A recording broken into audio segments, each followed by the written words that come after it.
Right.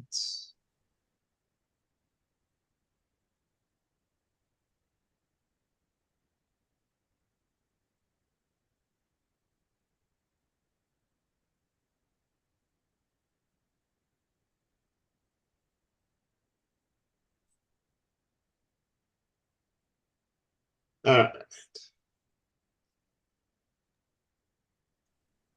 It's streaming, Dan. I think so. Oops. Uh, yes, we are. Yes, we're good. Is that a confident yes? Yes, we are good. Okay. Okay. All right, Ms. Miller, we are ready to go. We do have a quorum, so we can go ahead and start. Great, thank you. Good morning. We will call this meeting of the Financial Subcommittee to order.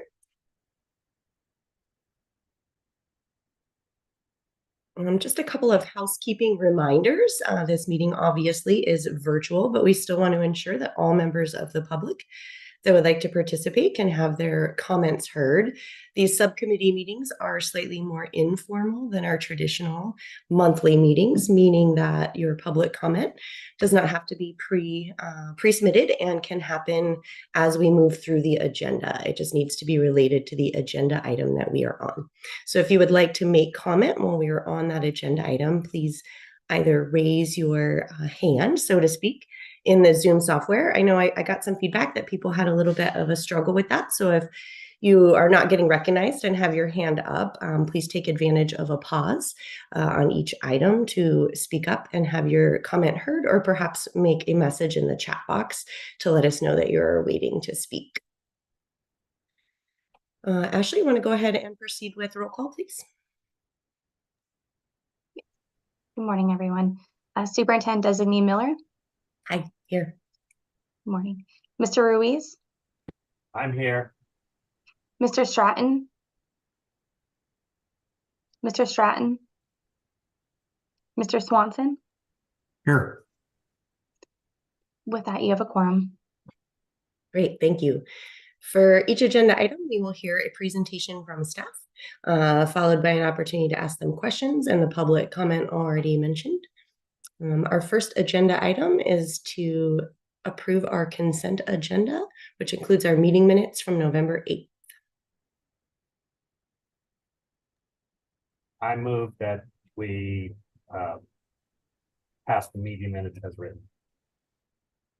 I second that motion.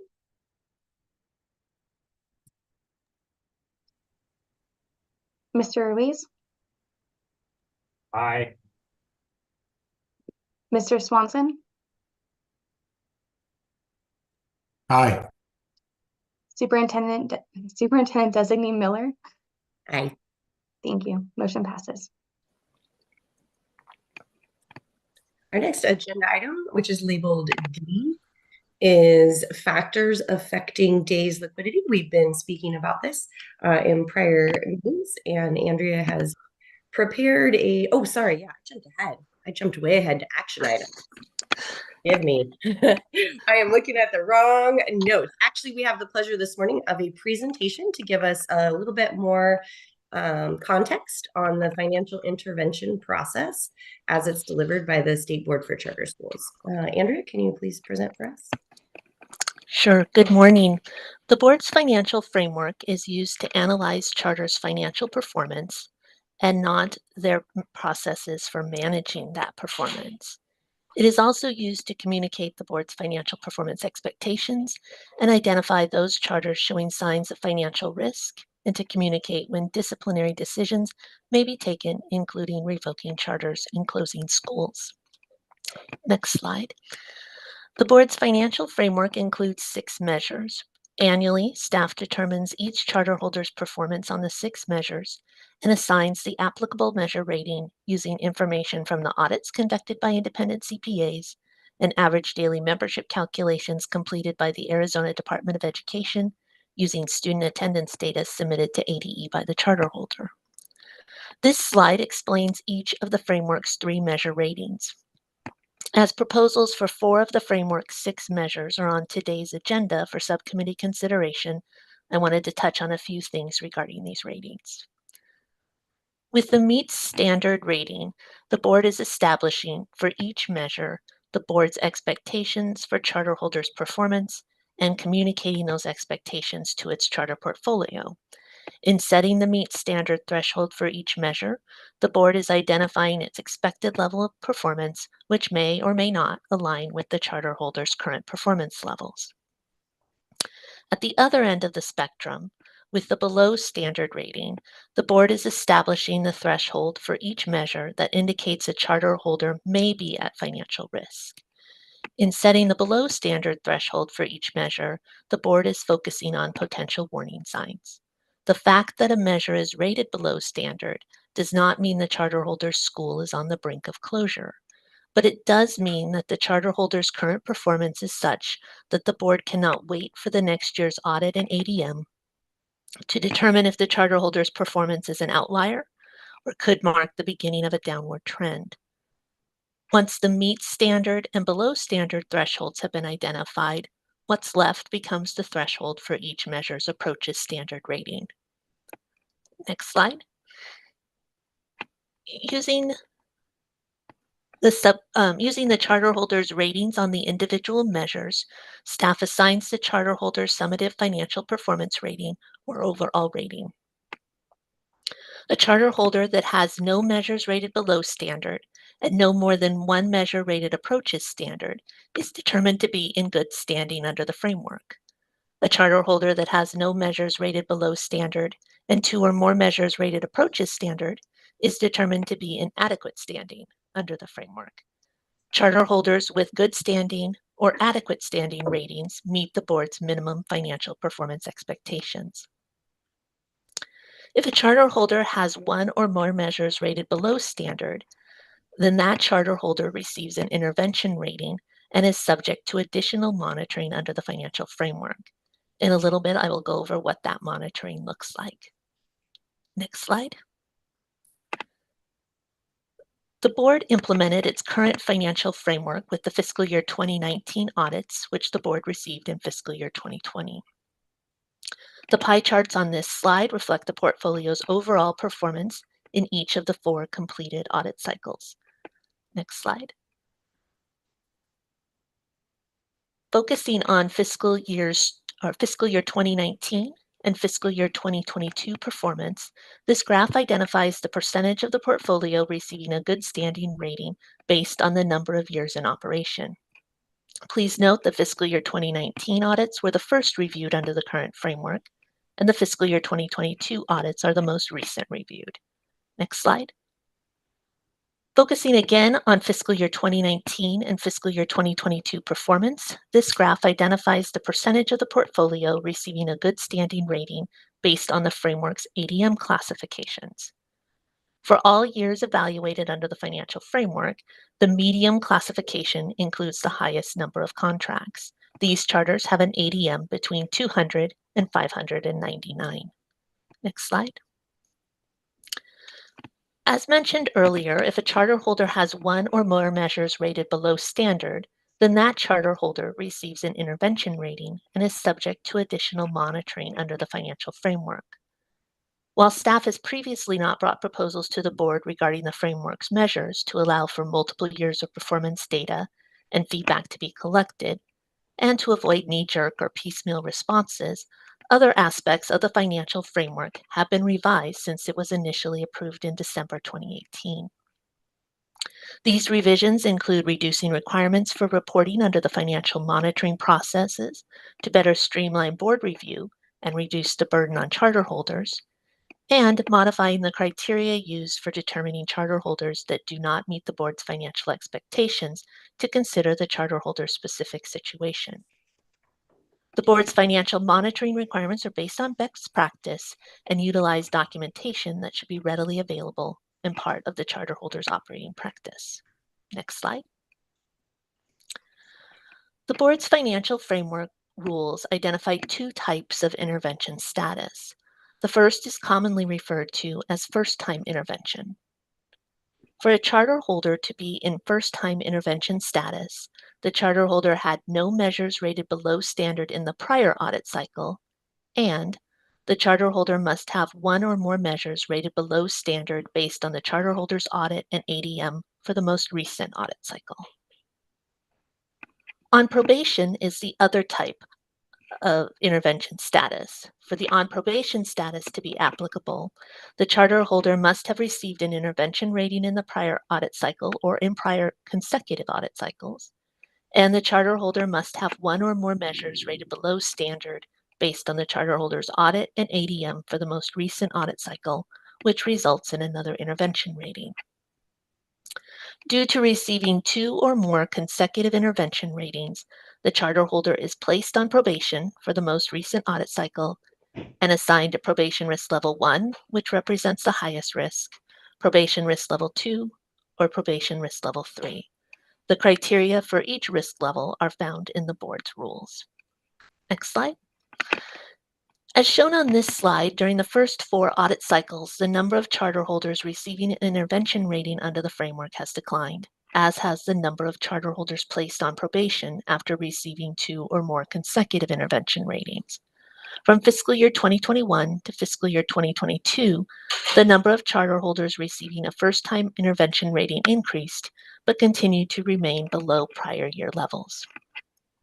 For fiscal year 2022, 9.3% of the portfolio received an intervention rating, including 8 charter holders that were placed on probation. All 8 of these charter holders were assigned to probation risk level 3, which represents the lowest risk. Next slide. This slide identifies the consequences and required submissions associated with the 2 types of intervention status. As you can see, the submission requirements are standard, whether the charter holder is identified for first-time intervention or is assigned to probation risk level 1, 2, or 3. The purpose of these submissions, which will be discussed in more detail later in the presentation, is to assist charter holders in monitoring their financial situation to bring about improved financial health. On this slide, you can see the only difference involves probation risk level 1. As this level represents the highest financial risk, the framework rules require the board act, which may include entering into a consent agreement, issuing a notice of intent to revoke, or if applicable, denying a renewal contract. Next slide. Through the financial monitoring process, charter holders receive an opportunity to demonstrate improved financial performance. The process begins with staff notifying the charter holder of its intervention status and submission requirements. This occurs after the charter holder's audit is reviewed by staff and financial dashboard is created. The charter holder submits one attestation form and continues to submit quarterly financial reports until the board receives the charter holder's next audit. At least 4 quarterly reports are submitted. These reports cover the fiscal year following the audited year. Depending upon when the charter holder's next audit is received, additional reports involving the next fiscal year may be required. Staff reviews these reports and notifies the charter holder of the review results and other information as required by the framework rules. After the board receives the charter holder's next audit, staff then determines whether or not the charter holder has exited intervention status. Next slide.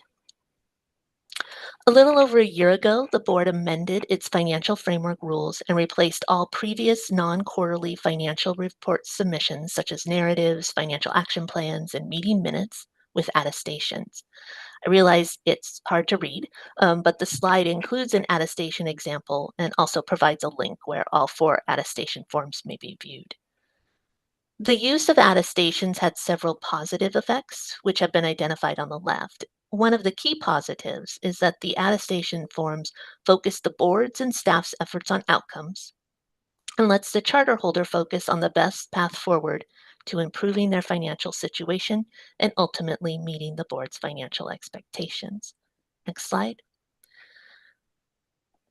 With each quarterly report, the charter holder must provide an unaudited balance sheet and an unaudited income statement or profit and loss statement.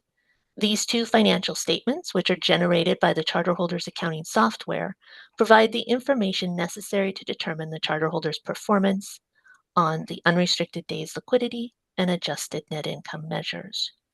With the June 30 report, the charter holder must provide information related to its facility lease and interest expense, if not already identified on the income statement. And if applicable, they must provide information supporting the debt principal paid during the year. This information is used to determine the charter holder's performance on the lease adjusted debt service coverage ratio. For each quarterly report, the charter holder must also submit a budget to actual comparison that identifies the percentage of the annual budget represented by the actual results. The charter holder may provide a separate report or include this information on the income statement. The budget to actual comparison is not used in determining a charter holder's performance under the framework.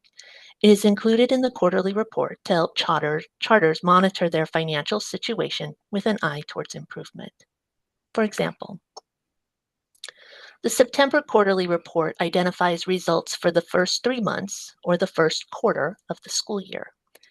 If the budget to actual comparison for the September quarter identifies actual total revenues that are less than 25% or actual total expenses that are greater than 25%, that warrants further review by the charter holder. This situation could have been expected, such as the school needing to make large purchases in July to ensure things were in place to start the school year. But if it wasn't expected, the budget to actual comparison alerts the charter holder to the situation, which the charter holder can then investigate. If necessary, the charter holder can make adjustments to its budget. Quarterly, charter holders are also required to calculate their performance on the framework's measures using a measure calculator developed by the board. Next slide. To facilitate charter holders monitoring throughout the school year their performance under the financial framework, the board annually makes available through its website a financial framework measure calculator. Charter holders can enter dollar amounts or ADM each quarter, and the spreadsheet will calculate their current performance on the framework's measures. I'm available for questions. Thank you, Andrea. Members, do you have questions on this presentation? Jim? You're muted. I know, I can't find the next thing. Hey, Andrea, thank you. If you just go back to slide 12.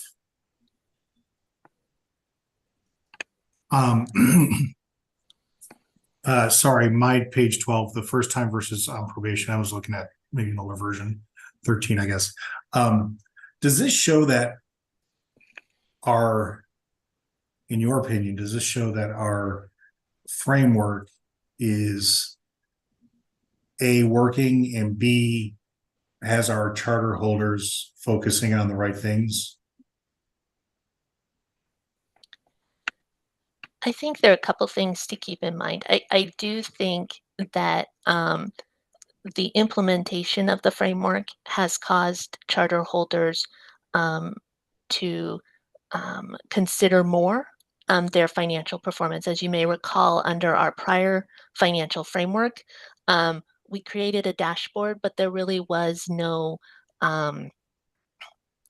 consequence or impact. You could meet, you didn't meet, and it didn't really matter one way or the other. And I think this framework is high stakes. So because of that high stakes nature, I think it has caused schools to kind of focus on this. I think there are also a couple other things at play. So I think some of this improvement is related to the framework itself and is related to charter holders' desires to meet your expectations and not be in financial intervention. I think the results are also impacted by the pandemic.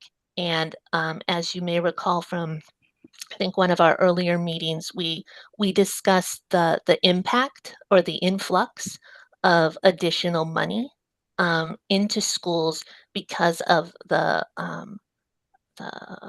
impact that the pandemic had. So I think that some of this improvement, and I can't quantify this much would be pandemic funding related and this much would be you having a framework, but I do think that some of these results that we're especially seeing in 2021 and 2022 could be affected by that influx of federal funds for schools. Thank you. I think it might be the prior slide, Andrea, if we're able to go back one. I think it's noteworthy. Oh, it's going to be further. There's a slide that sort of shows the small, medium, large. And I think that highlights, this slide, something that's really relevant to me that as we've been digging into this work behind the scenes, we've been trying to ensure that some of the formulas we bring to the table don't have a disproportionate impact on our small schools. One, just to keep that additional burden out of Andrea's office to be reviewing schools that perhaps are not in financial trouble, but are just smaller. And so their structure lends itself currently to be more likely, in my opinion, to fall into intervention. Some of these formulas trend a certain way for small versus large. So I feel like this slide here helps highlight that priority for some of the work that we're doing. Do we have other questions? Or I know this is just a discussion item, but I believe we're still allowed to take public comment from the field on this item if anyone has been in intervention or would like to speak to the intervention process.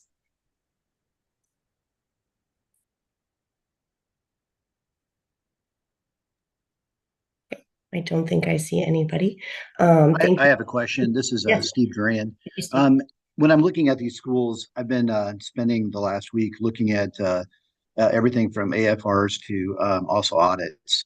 And one of the questions I have is, are we also looking at more longer term risk for schools, like their debt ratios? You know, like when we're looking at so much of our portfolio may be doing quite fine after the additional federal funds that were available after the pandemic, you know, due to ESSER 1, ESSER 2, ESSER 3, PPP, and so forth. But, you know, I think that there are sometimes smaller schools that may actually do better post-pandemic because their requirements to keep things moving forward on a cash flow basis or a low debt ratio may be better.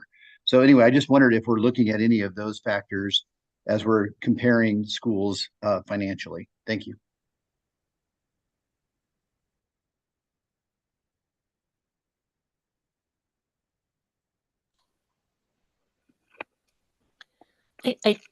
If I understood the comment or the question correctly, I don't believe that we are looking, the only kind of debt that we are considering are kind of that current year, or what's happening, I guess it would be the audit year debt. We're not, our framework currently does not include any measures that kind of look at overall debt and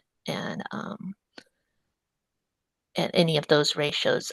I don't know if this is relevant, and I don't want to go off on a tangent. I do know in our initial framework, we did, and this is like 2012 financial framework, we did have a total liabilities to equity ratio, which looked at how leveraged charter holders are and showed kind of the level to which they were relying on an outside funding. That measure was removed about a year later after it was implemented, and kind of the discussion around that was that while that measure provided important information for the charter holder regarding its operations, the board was focused more on whether the charter holder is able to pay its debts rather than on how much debt the charter holder has or should have. So I don't know if that's relevant to your comments or not, Steve, but I'll put that out there.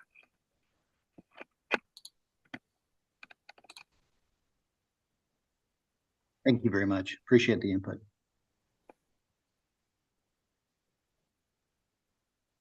Thank you. Attendees, remember to stay muted and when not speaking, please. And then to, if possible, identify who you are and your affiliation when you get ready to speak.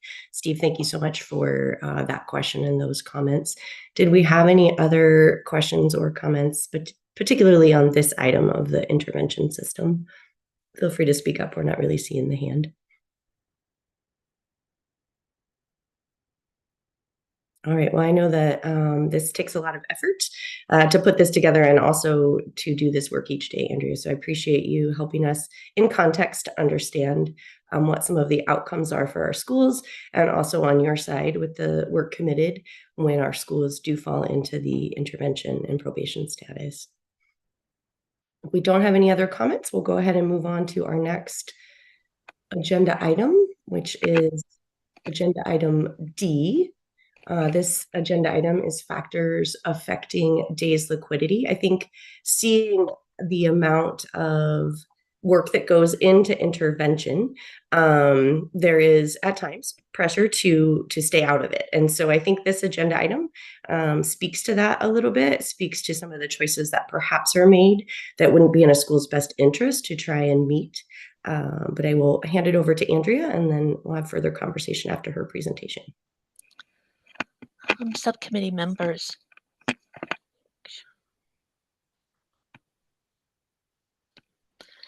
The financial framework's current unrestricted days liquidity, or UDL measure, focuses on how many days liquidity the charter holder has, but doesn't consider how the charter holder derived that liquidity.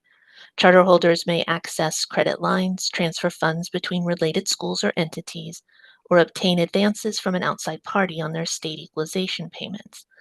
The latter is referred to as factoring. Unlike cash generated from the charter holder's operations, amounts obtained from credit lines, fund transfers, or factoring will have to be repaid at some point in the future. The fact that these funds must be repaid is currently not addressed under the financial framework. At its November meeting, the subcommittee discussed whether a charter holder's use of credit lines, fund transfers between related parties, and/or factoring should be taken into account under the financial framework.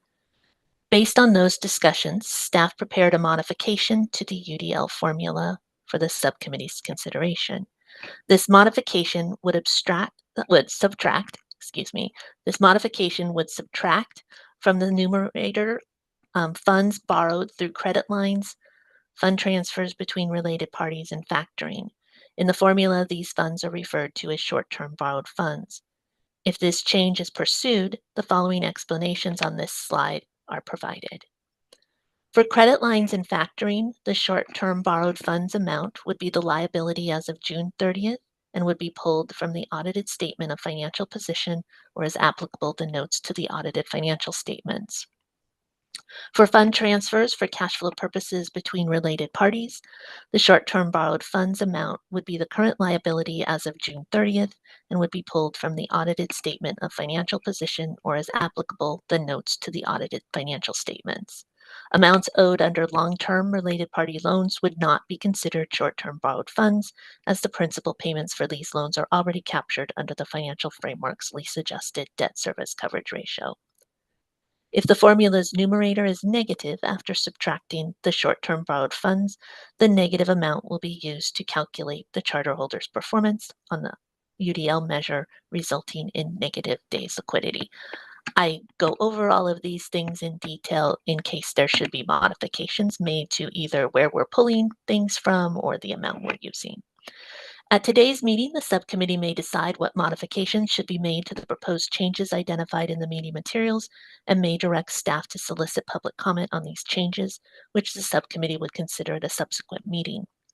Please note that if these changes are ultimately recommended by the subcommitte's UDL measure proposal would be updated to include the information from this staff report.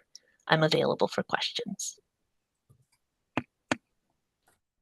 Thank you, Andrea. One question I have is how relevant is this? How often do you see organizations participating in one of these activities in order to kind of meet that measure at the end of year? We currently aren't really tracking the fund transfers between related parties. So anecdotally, I know that occurs, but I don't have any numbers for that. Regarding the credit lines, in recent years, we haven't seen schools drawing down on their credit lines. I think that is primarily because they know that under the current method of calculating performance, staff will add that in and consider it other liquidity. So if you have a $50,000 credit line and the audit shows that none of that has been used as of June 30th under the current method of determining performance, we add that $50,000 in as other liquidity. So the school doesn't need to draw that down to have it be considered. For factoring, we've seen that kind of drop off in recent years, I think, because of the additional federal monies that have come in. But I think over these past 4 audit cycles, probably between 40 and 50 instances of charters that were factoring over those 4 to 5 audit cycles. I think in some cases that now again, that's counting instances. In some cases, those are the same charter holder that may be doing it for multiple years. So it's not necessarily 40 to 50 unique charter holders, but there have been 40 to 50 instances, I would say, but that has dropped off. I think there might have been a handful in the most recent audit cycle. Thank you for expanding on that. And I do think, to your point earlier, that some of those other funds coming in might have lessened this the past couple of years. Member Swanson or Ruiz, do you have questions for Andrea before taking public comment? Yeah, Member Ruiz. Yeah. Good morning. So I guess looking at this and your comments about what you perceive as anecdotal instances, is there other are there other measurements that we're doing that, I mean, I go down into some of the further agenda items where we're going to be looking at things that are, you know, changing measures, or that also would indicate that somebody is having financial problems. So I'm just wondering, are we layering like one more thing? Are we trying to, are there other means to find charter holders that are having, you know, stress, and I also think you know, certain types of short-term borrowed funds may be a stronger indicator of financial stress than other. You know, if a charter holder has, you know, a line of credit and they're using it, and then they pay it back. But then if you have to go, you know, you start going out to, you know, hard money lenders, and, you know, then you're really starting to get. So I don't know if we, you know, start classifying what short-term debt is, or borrowed funds are right and which ones are wrong. But I'm just wondering, are there other ways for us to find out what we're doing, what we're trying to find out, or is this just like another little method that we're trying to lay on top of the charter holders? I think a couple things. I think this discussion or agenda item came about because there was some conversation about considering not only how many days liquidity you have, but where is that, how is that coming about? Is that you're generating all of that from your operations, or are you pulling that in from other sources? And so I do think that the framework's current measures capture the big areas of trying to identify schools that are exhibiting financial risk. I think this would go to a different level of trying to say what is underlying those days liquidity that we're seeing. Is that is that coming from your operations, or are you having to go out and to various sources? And I would agree that the use of, there is a scale here of maybe concern to less concerning of these options. So I think that's where this came about. So I do think that the measures that we have currently are kind of assessing that financial risk, but I think this is kind of taking it, or could take it to another level, to dig a little deeper and to say, okay, you have X number of days.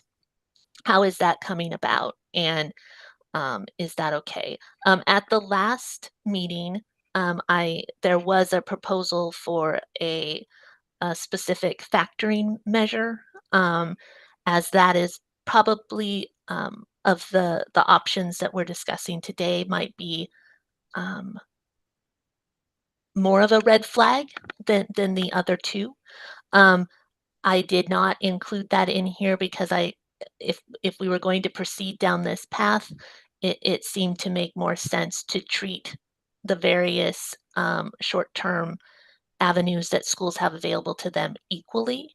But there would be a possibility, if that is where the subcommittee would like to go, that if you're not wanting to proceed with the credit lines or the fund transfers, but you do have some concern with the factoring, that could be addressed separately.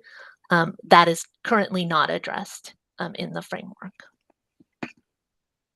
And if I understand this correctly, Andrew, this would not become its own measure. This would just be applied to the financials prior to calculating the other measures. So in effect, it would remove these items or spotlight these items before calculating.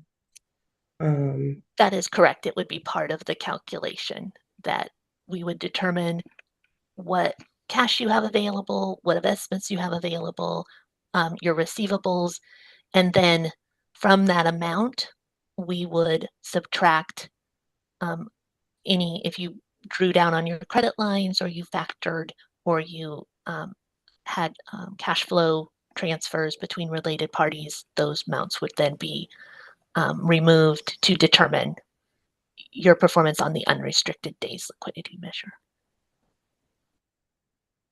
Jim? Thank you, Wendy. Andrea, so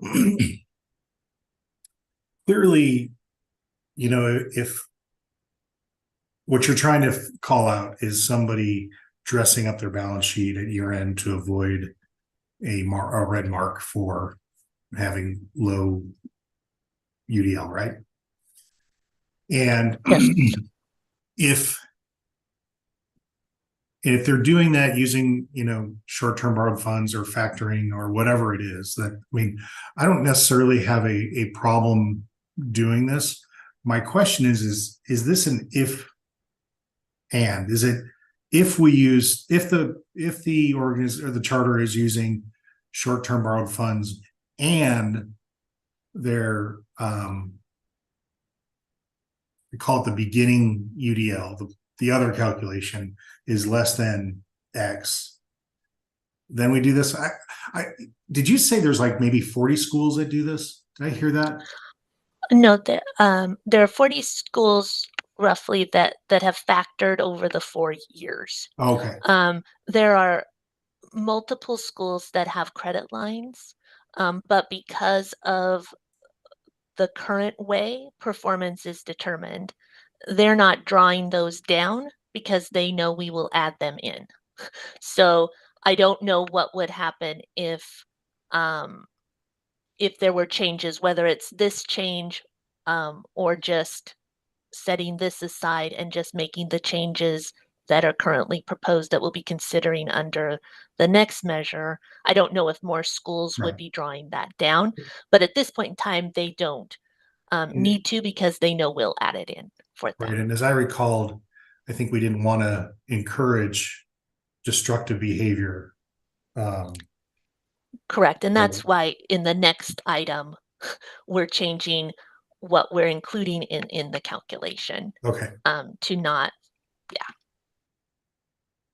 Yeah, this consideration is sort of in addition to a lot of the other good practice considerations. We're working into some of the formulas. I've seen factoring probably be like, if we're looking at this measure as our framework as a way to catch schools that are truly in trouble.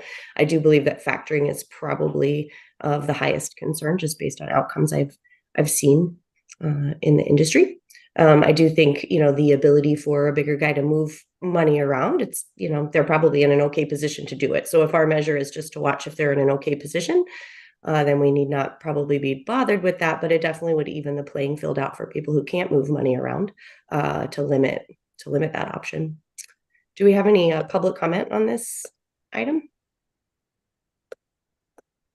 I actually have a comment, Andrea. This is Steve Duran again. So the only thing when I read this, I just was going over it one more time, is that it seems like it's a real focus on short-term borrowing, but no focus at all on long-term borrowing. So it seems to me, and I would just like your input on this, that it's going to push people for long-term decision-making it's incentivizing them to do long-term borrowing rather than short-term borrowing if they need excess cash flow. Seems like that's a real bad idea to me. I think that's something that could lead to, it's just pushing the ball farther down the court. And for lots of good reasons, I think that's why banks, when you're looking at lending, look at all of your debt ratios, not just short term, in order to make a decision about you financially. And I think that we're missing a large part of the pie when we're just focusing on short term borrowing. Thank you, Steve. Yeah, I wouldn't necessarily disagree with your comments, but I do think the reason for focusing on the short-term borrowed funds here is because under the lease adjusted debt service coverage ratio, those longer-term loans will be considered debt principal and will be reflected in that calculation.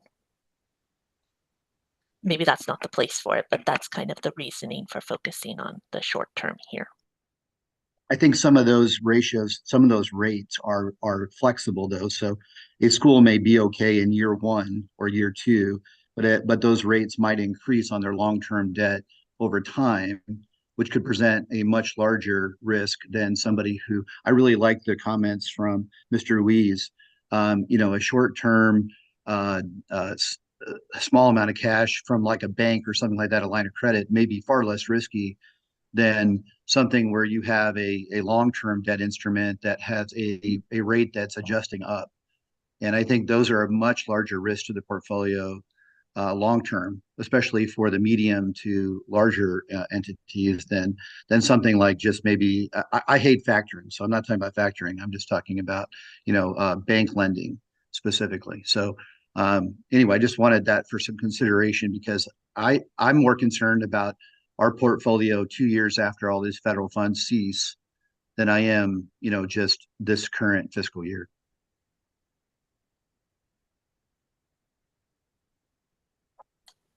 Point taken.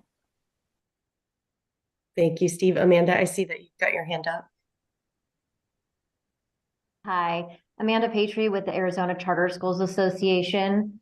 Superintendent Designee Miller, board members, thank you so much for just your steadfast commitment to the charter school sector. I think, it's our position that you guys are really trying to maintain the excellence of the sector, the health of the sector. You guys are doing a wonderful job having a very transparent decision-making process. As it relates to this measure, we full-heartedly agree with the staff recommendation to include the government funding receivables as part of this calculation of UDL. A couple of maybe comments or questions that we also might have is, one question is, did any of the schools that were in, whether it's factoring or using some of these short-term credit lines, did they have any circumstances that really were unique and that necessitated that additional cash flow? Could have been maybe changing charter holders, or I don't know, maybe something really unique that, because this is something that is a, year to year and short term, that just necessitated that cash flow.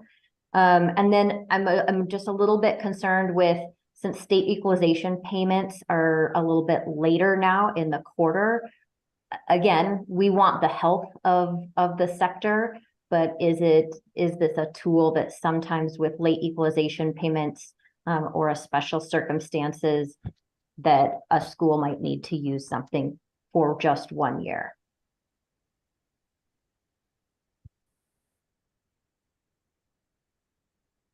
Thank you.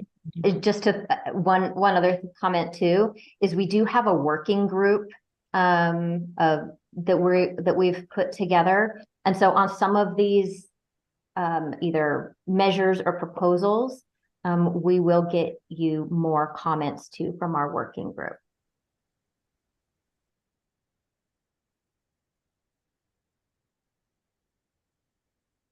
Thank you, Amanda. Do we have any more public comments specifically? I believe we'll really address that government receivables in our next agenda item. Are there more public comments specifically here on this, on eliminating these short-term factors? This is Katie McMillan. I do have a question about the related party transactions. Did you consider incorporating current receivables between related parties into the UDL calculation?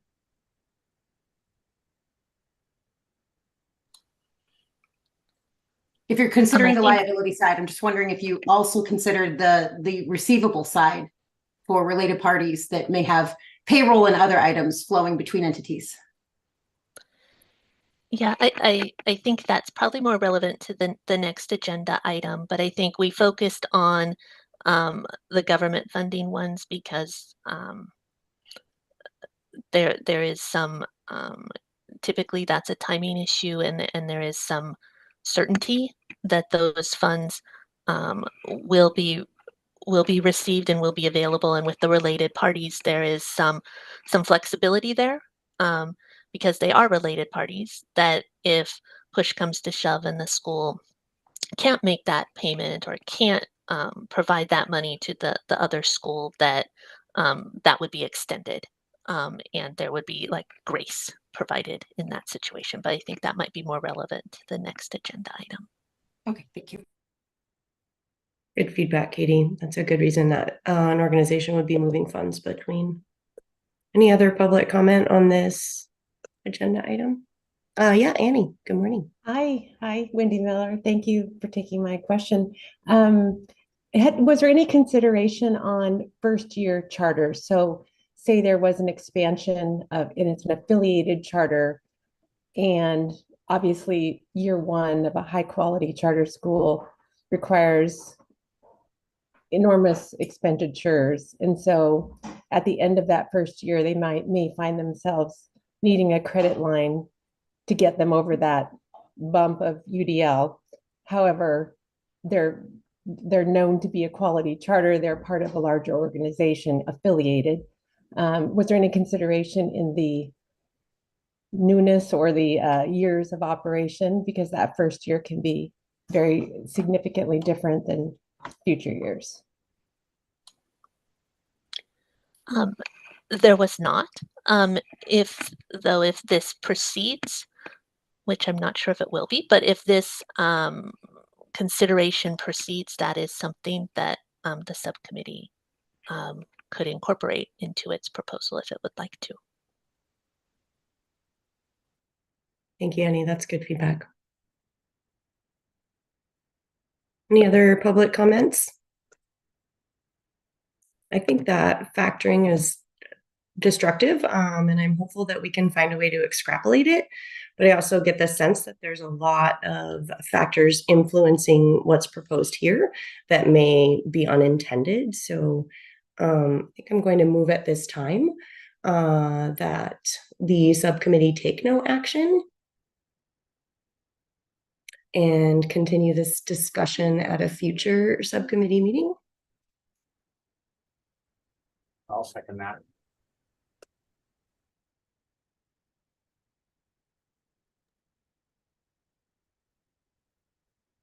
Member Ruiz, Aye. Mr. Swanson, I'll vote aye, but I just want to comment that I don't think this is terrible, and we can keep thinking about it.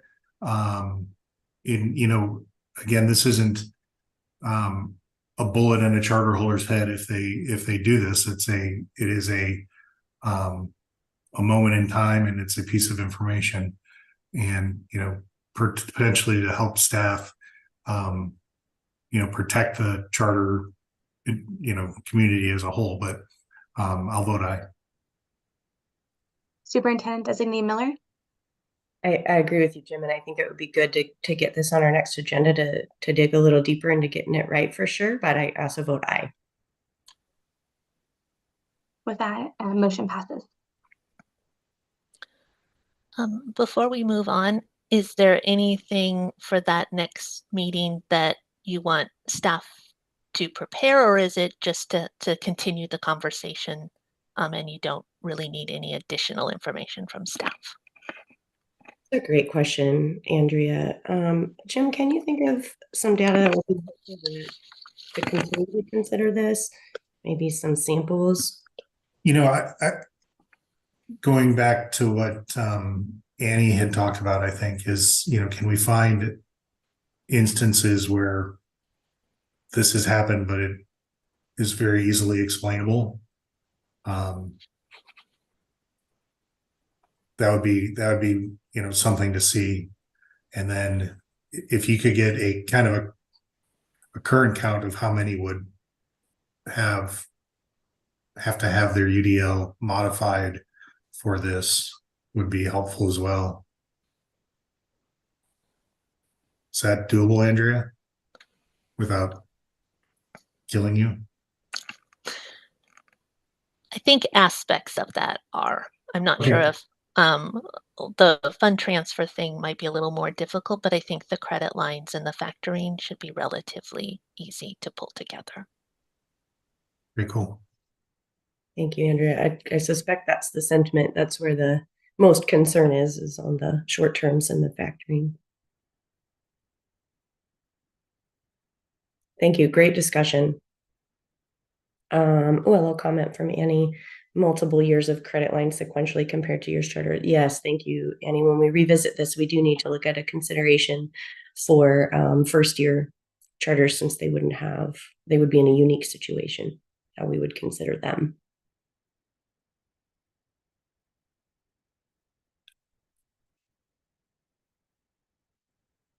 Okay, also very related, we'll move to our next agenda item, which is agenda item E. This is the current proposed formula. It's got a few considerations for our unrestricted days liquidity measure. So we'll begin this agenda item hearing from Andrea. Subcommittee members. At its October and November meetings, the subcommittee discussed possible changes to the framework's unrestricted days liquidity or UDL measure. The subcommittee directed staff to solicit stakeholder feedback on an updated formula for calculating performance on the UDL measure, on whether to recommend increasing over time the number of days liquidity a charter holder must have, and on changes to the definition for non-cash expenses. Within the comment period, 3 stakeholders provided feedback on the formula, 3 stakeholders provided feedback on the number of days, and 2 stakeholders provided feedback on the definition. The feedback may be found on page 2 of the staff report for this agenda item. Subsequently, the Arizona Charter Schools Association provided feedback which was posted on the board's website with the agenda. Today, the subcommittee will review the stakeholder feedback and deliberate on the draft proposal found in the staff report. The draft proposal more closely aligns the formula used for calculating charter holders' performance on the UDL measure with the GAAP-required note disclosure found in most charter holders' audit. The proposed formula is included on this slide. Please note that the formula on this slide does not reflect what we were just discussing under the previous agenda item. As shown on the slide, the formula would consider charter holders' unrestricted cash, government funding receivables, and unrestricted investments. Staff believes including amounts due from government entities and unrestricted investments more accurately and fairly represents the resources available to the charter holder. With these changes, unused credit line balances and bond reserves for general operating expenses would no longer be considered other sources of liquidity, meaning that staff would no longer enter these amounts when determining a charter holder's performance. The next slide for today's meeting presents what is currently being considered and not considered under the proposed formula. As with the current calculation, the charter holder's year-end classroom site fund carryover balance and any restricted cash identified as a current asset on the face of the audited statement of financial position or balance sheet will be removed to arrive at unrestricted cash. The proposed revision to the non-cash expenses definition would also be used for the UDL formula. The current threshold for a meets standard on the unrestricted days liquidity measure is 30 or more days liquidity. Charter holders with fewer than 15 days receive a below standard rating. The next slide for today's meeting identifies the proposal to increase over time the meets standard threshold from the current 30 days to 60 days. As noted, under the draft proposal, the meets standard target would increase to 45 days for the fiscal year 2025 audits and to 60 days for the fiscal year 2027 audits. As noted in this table, the proposal includes two ways for a charter holder to receive a meets standard rating. For example, charter holders would receive a meets standard in fiscal year 2025 if they have at least 30 days but less than 45 days liquidity, and their number of days increased from fiscal year 2024 to fiscal year 2025. This flexibility for receiving a meets rating has been included for both 45 days and 60 days. Under the revised proposal, the below standard target would increase from 23 days for the fiscal year 2025 audits to 30 days for the fiscal year 2026 audits. Pursuant to the policy and procedures approved by the board in October, the board will annually review the financial framework, any feedback provided, and the portfolio's performance. If it appears the timeline for implementation may need to be changed, staff will present this information to the board. Additionally, following the review of the fiscal year 2025 audits, which the board will receive in fiscal year 2026, the proposed increase to 60 days will be placed on a board agenda so the board may reevaluate based on more recent portfolio performance data. I'm available for questions. Thank you, Andrea. Member Weiss, Member Swanson, do you have any questions to start with for Andrea? Hey, Andrea. Thank you, Wendy. Andrea, looking at just one of the stakeholder comments, can you, for me, explain or re-explain why unused credit line balances and the bond reserves for operating expenses would be excluded? Okay, so when he gets done, There were a couple reasons. One was because there was some concern that with the credit lines that we may be encouraging, and we do have a very, very small number of schools that view their credit line the same as cash in the bank, and that we might be incentivizing that.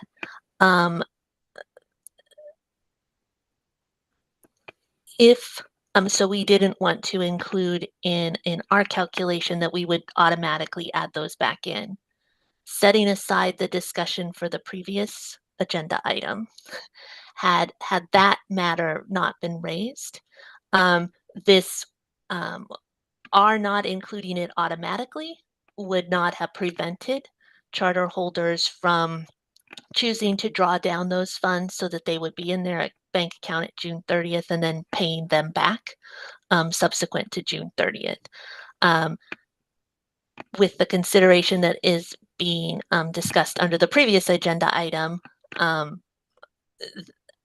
drawing down those funds could have a negative impact on them. So we haven't been discussing that. So Andrea, on that though, the words we use are unused credit line balances, so they're not drawn. They would just be a source, correct? Correct. Under our current under the current framework and the UDL measure, if we look at your audit and you have a $50,000 line of credit, and at June 30th, you've only used, let's say, $20,000 of that.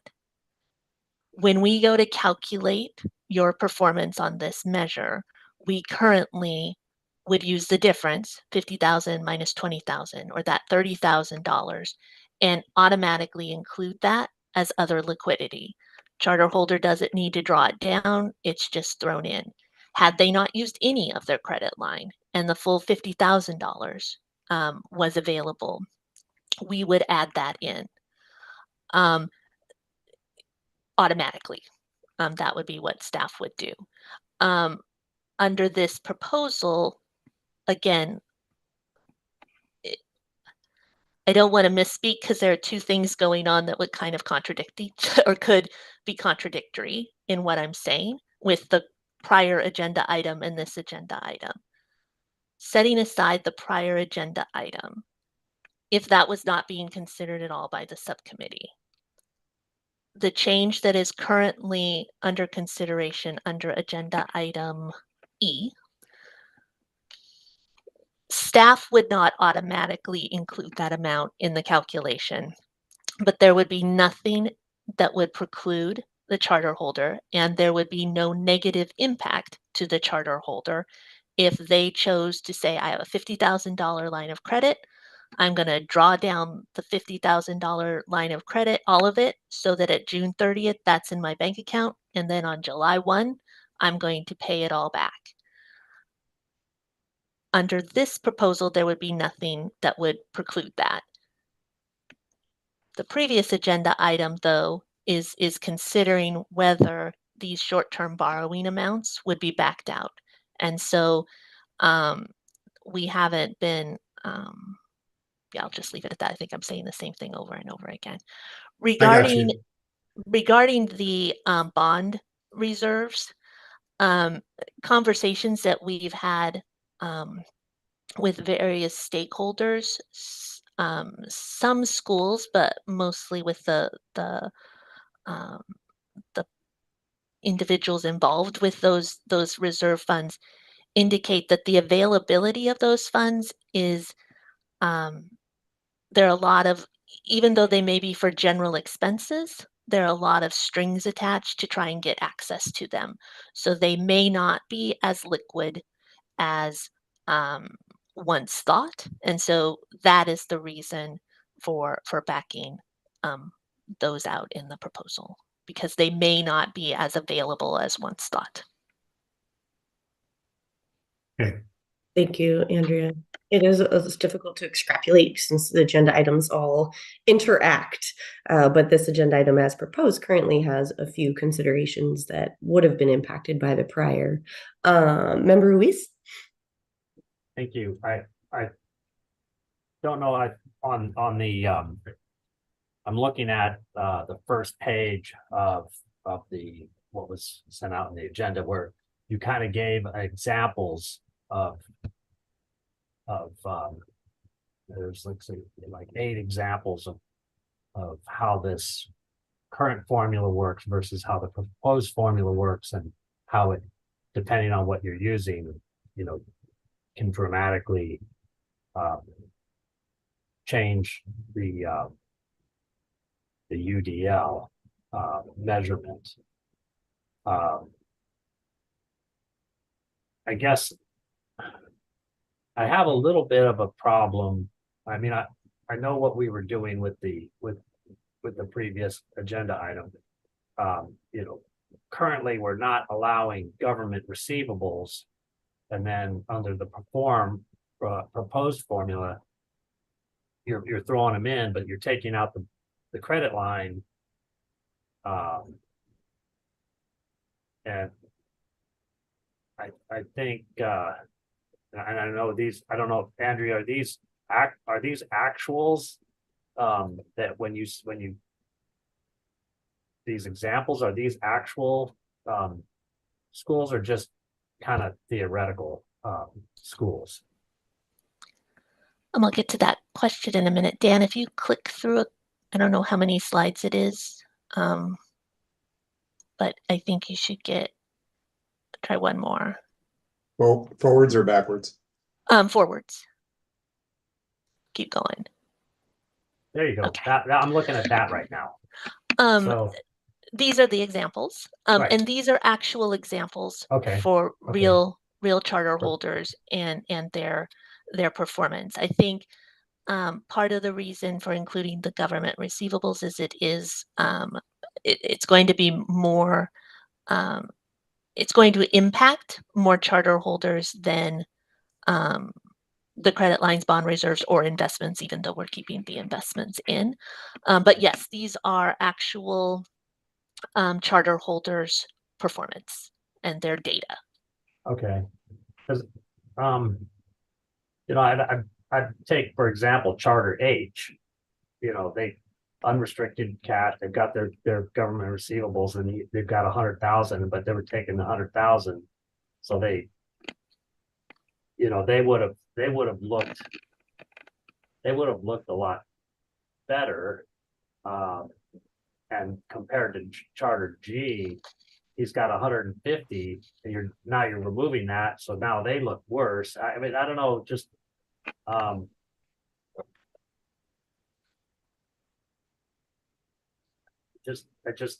know maybe your idea of you're right, the credit line is going to have to get paid back, and maybe people are, I don't know. I have a little bit of a problem where we had the credit line in there, and then all of a sudden we're taking it out. And I get it that somebody could just be monkeying around with saying, having it there and then paying it back. It just seems that with these examples, there's such big shifts. Charter B, if they had a credit line in there, all these charters are all kind of, they're all independent, they're all different situations, and I just have a little bit of a problem having something there and then removing it and it really affecting, where they were today versus where they would be if this proposed formula was implemented. Like Charter F, they're okay, and then all of a sudden they're not okay. And then Charter A is maybe not okay, but then now they're really okay. So I think I have a problem with the big swings that could take place if this formula went through the way it is. Thank you for that feedback, Member Wes. And your largest concern is with the unused line of credit, if I'm understanding you correctly. Yes, correct. Correct. Okay. So because I think we all as schools definitely want to see the government receivables included. That's a step in the right direction. The bond reserves tend to be, to me, a little bit of a like a ghost. Like they're not. I don't know that we should be depending on them. So I think taking them out is a good idea. But you're suggesting that we put the unused credit line back in, if I'm hearing you correctly. Yes. I would say unused credit line back in. Member Swanson, I see we have some public comment. We'll definitely shift soon. Wendy, Carlos, I think, and maybe Andrea can talk to this, but I think what staff is trying to do is say that the credit line is there and it can be used. But if they're using it, it's potentially a sign of future instability for the charter holder. It's a crutch. And so, if that's the purpose, and Andrea, I'd like you to address that, then maybe we should consider it. Like, if we're trying to say using your credit line is a relevant measure or warning sign for staff, then we should consider that. Is that what we're trying to say, Andrea?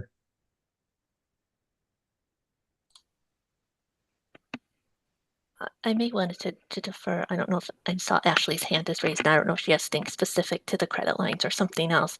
I think um, there are a couple things going on, and I hate to kind of harp on this, but setting again the previous agenda item aside, which has other implications for the credit line, but setting that aside, I think part of the reason for under this proposal for removing it was that by our formula proactively including it and saying we will consider that other liquidity could be sending the wrong message.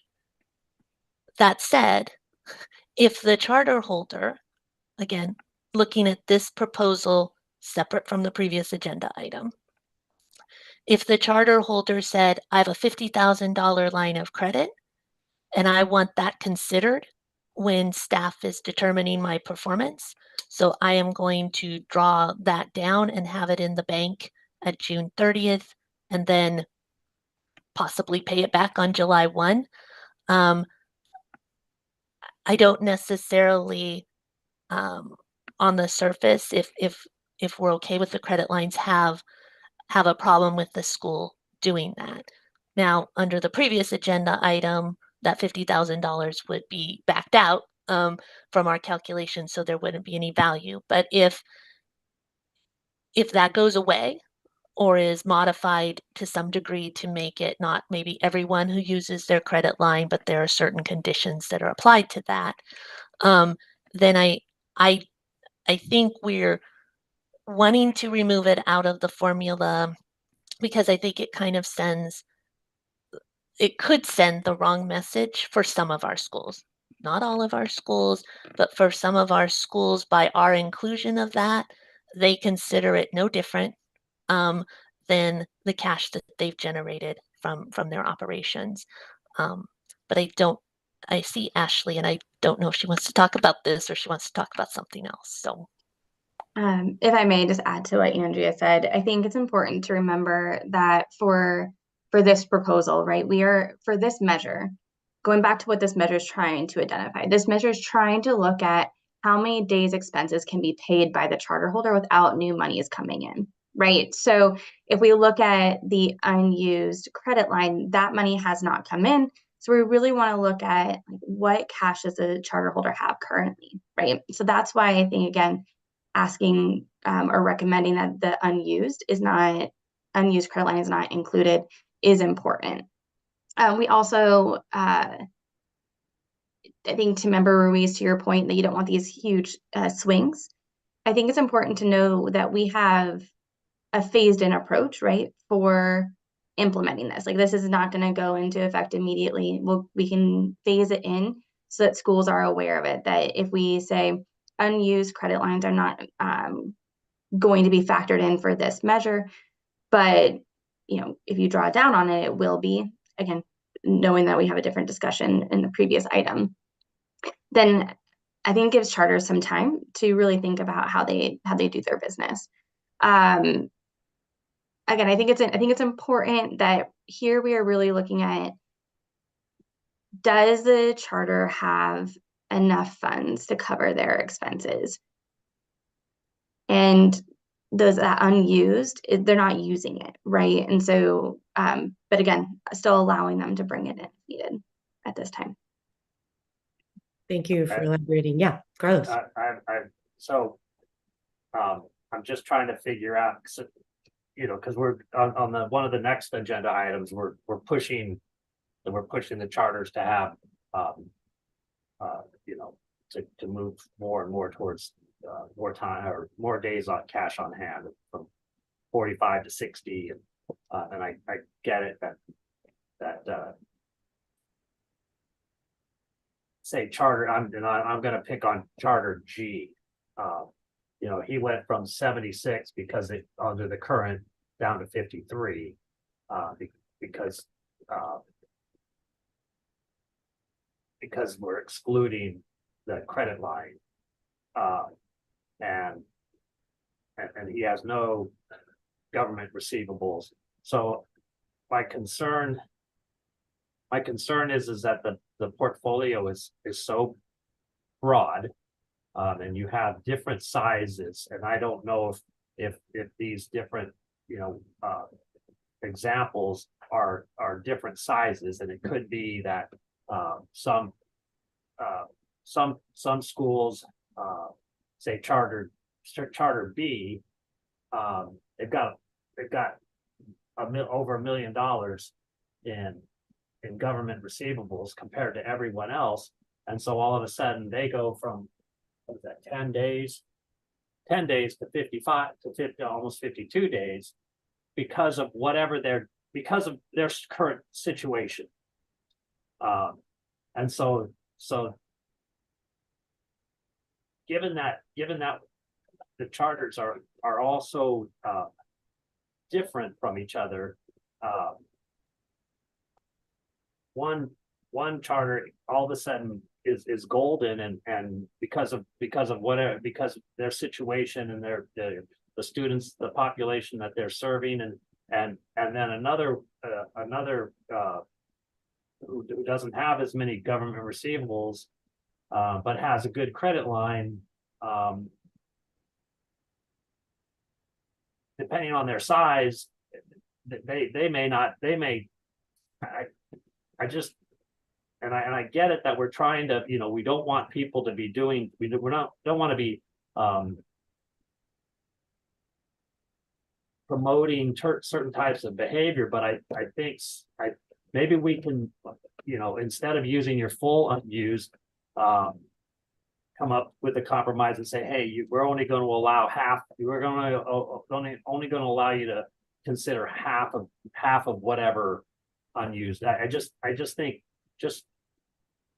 this kind of this proposal, just looking at the examples, can be punitive on certain charter schools because of either the populations that they serve or or don't serve, and beneficial to those that are serving certain populations and are getting, it just, we're trying to do something. We're trying to regulate an industry that's very diverse, but put in kind of like these kind of guardrails to manage all of them, and it's like all of a sudden, just from these 8 things, we're like banging around on the guardrails already. Member Ruiz, thank you so much for your feedback. You mentioned that in a future agenda item, we'll be looking at days, and it's very relevant to actually consider that they're crammed in. This is actually part of this agenda item. We just haven't shifted from calculation to days. So I do feel like landing more in the middle on the days may be a way to plan for, create space for what you're talking about. I see we have a lot. I think Ashley, though, you wanted to maybe respond to this thread before we take some public comment. If I may, I think I'd be remiss to even mention, right? Like there's such an importance that and a duty and a responsibility that the board has to identify schools that may not have enough cash to fully sustain. And if they are taking monies that ultimately they have to pay back, right? I think it only increases the board's risk if we are saying that that's part of the day's liquidity. So putting that out there, is Ashley speaking, but I think that there is, and I know members, it is a great responsibility that you have, and it is hard because we are one of, if not the largest authorizer in the country, and we are looking at 400 unique companies, operations. But what we're really trying to do here, right, is to establish that bottom threshold of where are we really concerned, and making sure that the measures that we have are truly transparent about what is happening at the charter. Does that charter, and just talking about this measure in days liquidity, does that measure truly show the charter's ability to withstand their expenses. And are we unintendedly setting them up for failure if we're allowing for these other liquidities or revenues to be realized in this measure that they truly have to pay back? And I think I just want to put it out there because we have done research, and I think I know Heather and John both raised their hand too, but our expectations are fairly low right now. And so again, being transparent and making sure that we are identifying those truly at risk, and trying to get your board members comfortable with where we're at. So I think in looking at this, if we can try our hardest to think about, like, I know, like, that whiplash going back and forth, we definitely don't want our charters to feel like they have to dramatically shift how they do business. And I think there may be some conversation too on the back end for the intervention. Like, we are not identifying very many schools in that below. I think we're less than 20% of our schools are in that intervention, and it has been declining over the years. So I know I'm kind of like going on a tangent here, but if possible, just like remembering again that risk that the board has in this process, and making sure that what we are measuring is truly transparent. Just putting that out there. Thank you. Considering we do have a lot of other agencies that also look at these financials, it's a balance. As far as, we're trying to catch those schools that may be in danger, to put them in the intervention. Jake, you've been very patient with I know we received your letter for some public comment, but I'm gonna move over to you and let you speak.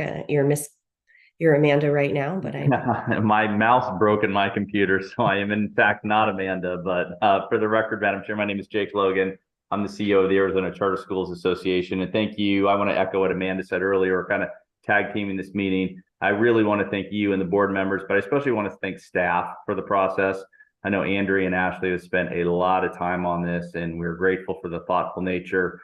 Along the lines that Member Ruiz was just saying, where there is such a diversity of schools, it is really hard to get this right when if you've seen one charter school, you've seen one charter school. They're all different. They all operate different. They all handle things differently. So I appreciate the thoughtfulness of you all, of staff, and I think there's some really good questions, Mr. Ruiz.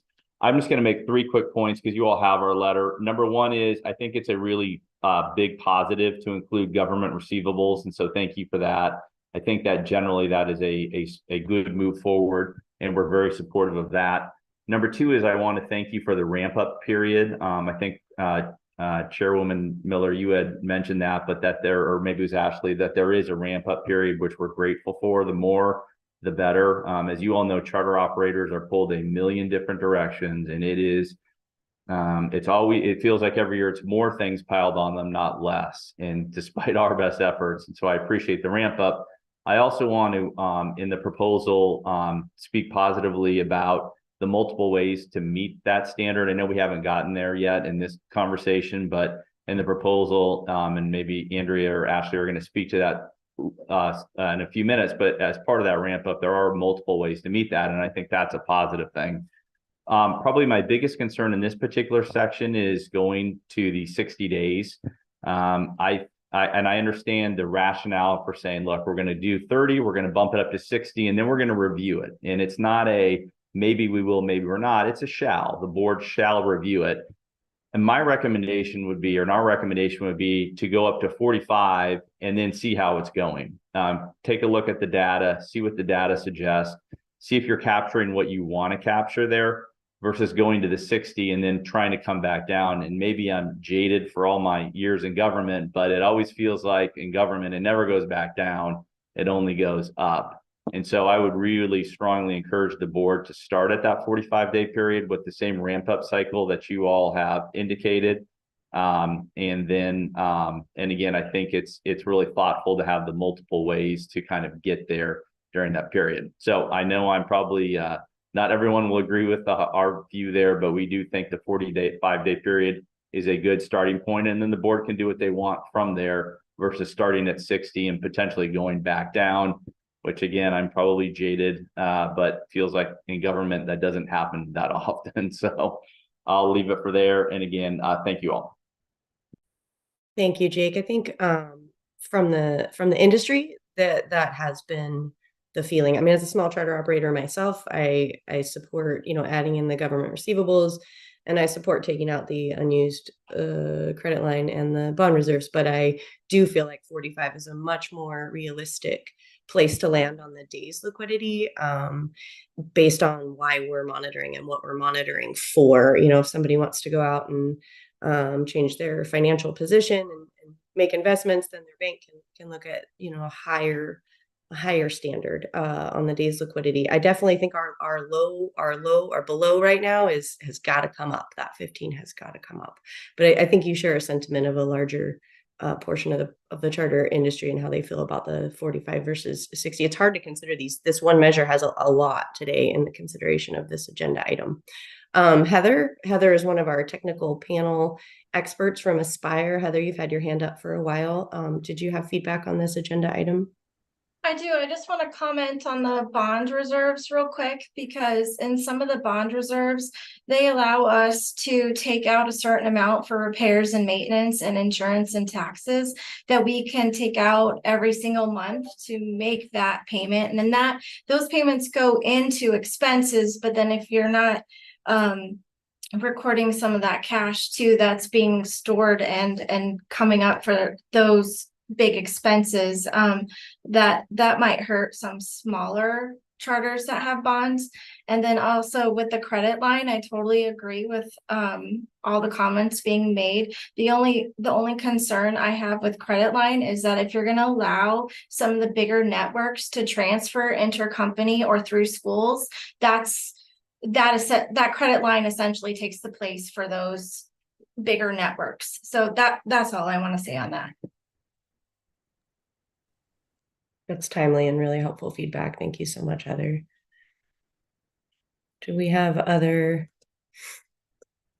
public comment on any piece of this complex agenda item? Yeah, Member Swanson. Thanks, Wendy. I'm hearing what staff has said and listening. I'm inclined to, unless someone else had more discussion, is to go make a motion to approve this, except that we'll leave it to the staff's discretion to come back after the 2026 audits are in and at that point lobby for 60 days if they think that's appropriate. So you're in theory approve the current calculation recommendation. Yeah, and I get what they're trying to do, and I support it. I know that Member Rees thought that it would maybe change things up for people in a negative way, but I think what staff's trying to do is get to a more accurate pool of schools that may need intervention. So that's why I would say that. Yeah, Member Swanson, I agree. So I think and I make it the wording on this off a bit, but this is what I would propose if the subcommittee supports it. I would move that the unrestricted days liquidity measure proposal as presented today and found in the materials for today's meeting be incorporated by staff into the subcommittee's draft recommendation to the board, with the modifications discussed today, which would include using the quote unquote proposed fiscal year 2026 audit goal of 45 days with below increased to 30 days as the final measure rating goal for fiscal year 2027 audits, shifting the fiscal year 2025 and fiscal year 2026 expectations accordingly to provide incremental targets to reach the final goal in fiscal year 2027. audits and to be finalized by the subcommittee at a subsequent meeting. Second.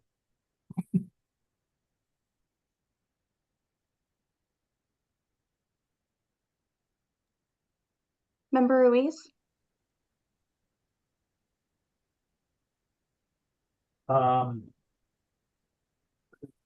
So on this chart that we're looking at, we're voting on the middle one where it says 45 days with below increase. Is that the one? Yes, that one would become, at least in my thinking, that would become the 2027 goal instead of Okay. being one of the increments. So there would be another Yes. incremental step there at the fiscal 2026 Okay. to help us get to the 45 days. Then Yes. I vote aye. Okay. Member Swanson?